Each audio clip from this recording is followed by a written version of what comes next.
Story begins when we see our protagonist named Kazuma, a teenage boy, while returning home after buying a new online game. Notices that a schoolgirl is about to get run over by a truck. Jumping after her, he pushes her out of the way but suddenly realizes that he has died in the process as he finds himself in front of a blue-haired goddess, Aqua. Much to his surprise, Aqua begins making fun of him, telling him that the girl was never in any danger of getting hit by the truck. Moving on, Aqua tells Kazuma about the choice that lies ahead of him. He can either go to heaven where he will be at peace for the rest of time, or he can get reborn into another world that needs help. She grants him one special power or item of his choice to bring into the other world when he gets reborn. She becomes annoying, so in order to pay her back, he chooses her to be the one thing he brings along into the other world. Before Aqua realizes what he chose, she ends up agreeing. Then another goddess appears, acknowledging the terms and wishing both of them best of luck in defeating the Devil King. While Kazuma is laughing maniacally for getting one over Aqua, the other goddess promises to grant him any wish he desires should they succeed in their task. The two of them appear in the middle of a bustling medieval fantasy town. Aqua immediately freaks out, not knowing what she should do now since she cannot return home until the Devil King is slain. Kazuma manages to calm her down and using his game logic to lead them to the Adventurers Guild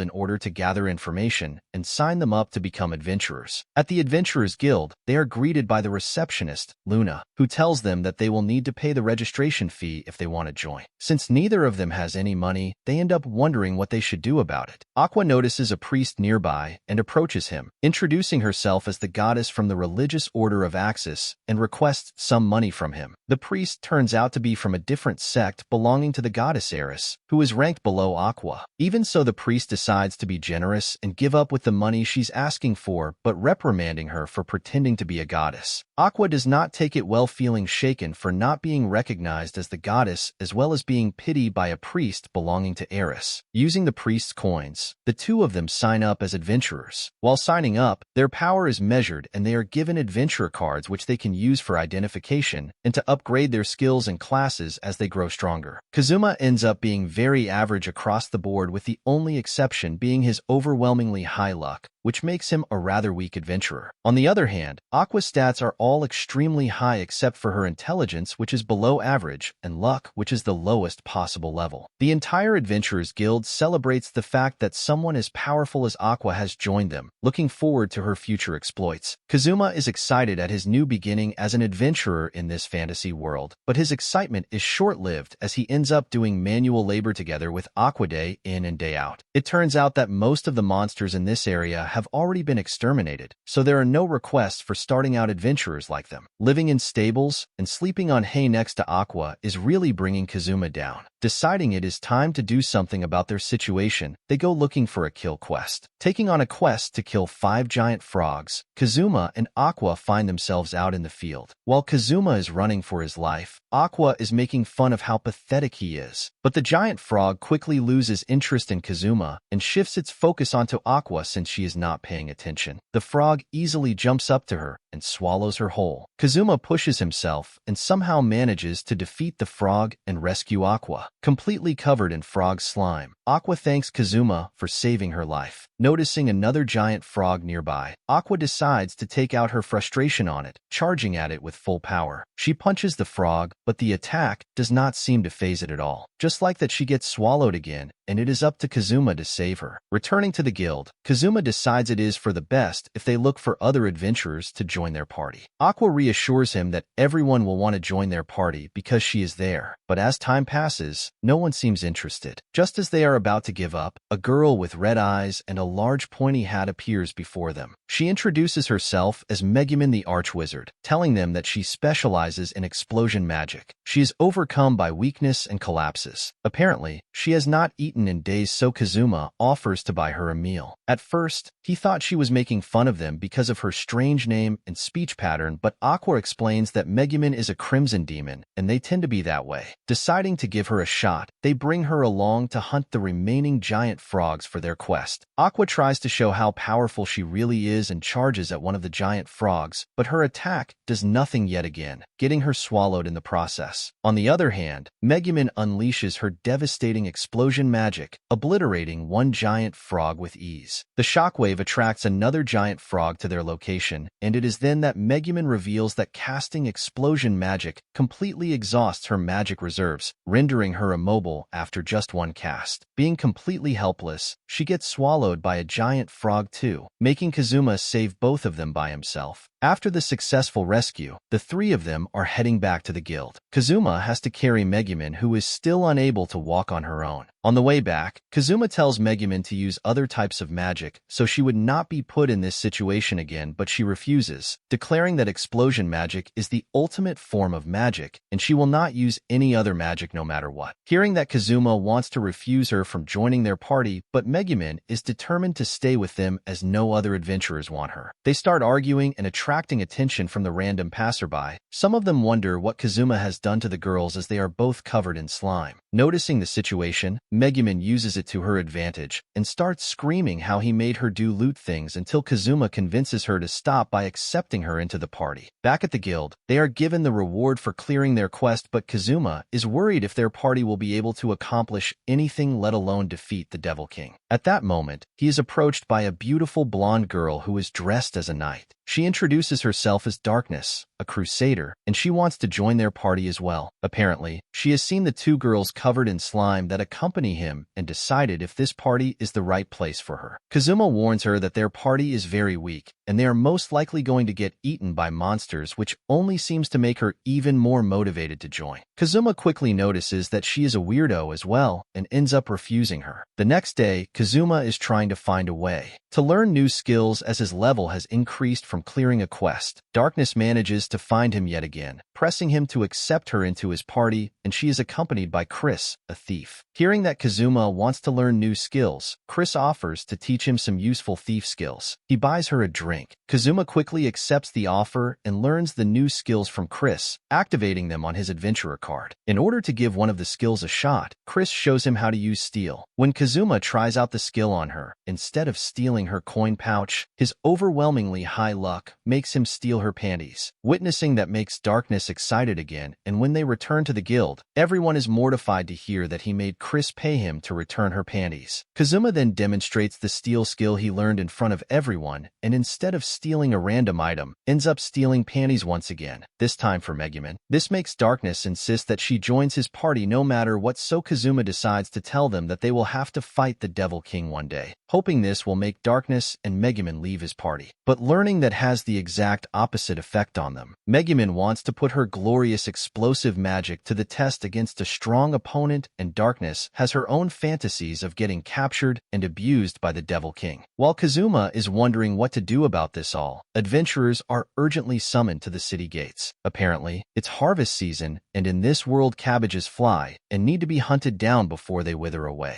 One such massive wave of cabbages is passing by the town, and everyone is excited to catch as many as possible. With everyone participating, the harvest hunt becomes a massive success, and they end up earning quite a lot of coin. While celebrating their success, Kazuma accepts Darkness into the party, was happy to be used by Kazuma in any way he sees fit. Using the coin they earned in the cabbage hunt, everyone gets some new gear except for Aqua, who ends up having to borrow money from Kazuma so she can pay off a loan she had. Deciding to do a profitable quest to earn more coin, they're surprised to hear that there are no quests available. One of the Demon King's generals has moved in nearby, which made the monsters one will usually still find here run away. With nothing better to do, Kazuma ends up accompanying Megumin on her daily explosion training trips since she was warned not to do explosion magic next to the town. The two of them have to venture out further away. Finding an abandoned castle, Megumin uses it as target practice for her spells. Once her explosion magic is cast, Kazuma has to carry her back to town as she is unable to move on her own. Days come and go with the two of them traveling to bombard the castle. Kazuma ends up witnessing so many explosions that he develops a sense for rating how good they were. One day when they are all at the guild, an emergency occurs and all adventurers have to gather at the city gates. It turns out that one of the Devil King's generals has appeared, a Dullahan named Verdina. He is extremely upset because someone from the town keeps coming to his castle and casting explosion magic on it every single day. He demands that the person responsible steps steps forward. Megumin does so, and witnessing her bravery for coming forth, he decides to let her be as long as she promises to never do it again.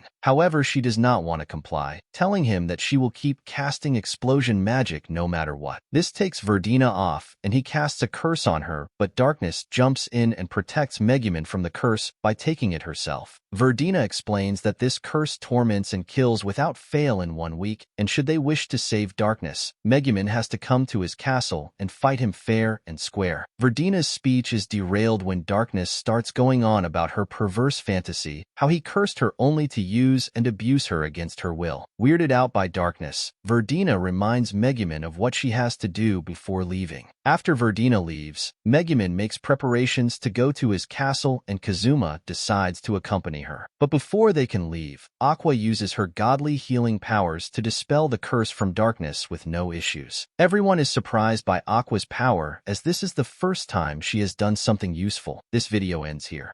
Thanks for watching this part. If this video gets 200 likes, I'll know you guys want me to continue this series and soon upload the next part. The link to the video will be in the description and pinned down in a comment in the comments section. See you later.